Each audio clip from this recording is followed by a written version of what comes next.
Yeah, thanks, Eddie. What a wonderful matchup. 44 fights, 38 knockouts between them. Both unbeaten, only the second ever unification between undefeated heavyweights and the first ever clash between two reigning heavyweight champions on UK soil. Lennox Lewis, of course, unified the division back in 1999, but AJ will want all the belts. Deontay Wilder holding the WBC, of course. This, I believe, is the right fight at the right time for Anthony Joshua, but as Kevin eloquently said, it's the right fight at the right time for Joseph Parker. So let's get to Joseph straight away. You say, or Kevin has said, you've been studying Anthony Joshua for a number of years.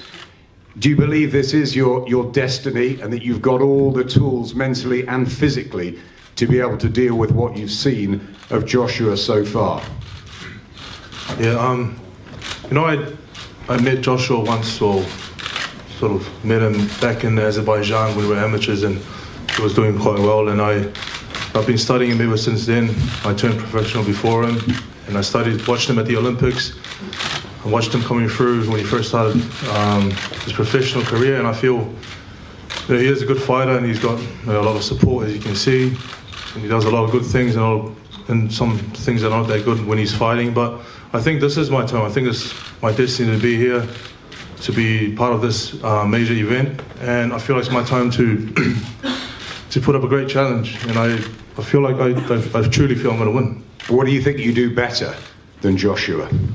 I feel I have better speed, I feel I have better movement, and I wasn't able to display it in my last few fights, but I think it's time for me to actually show what I can do in the ring.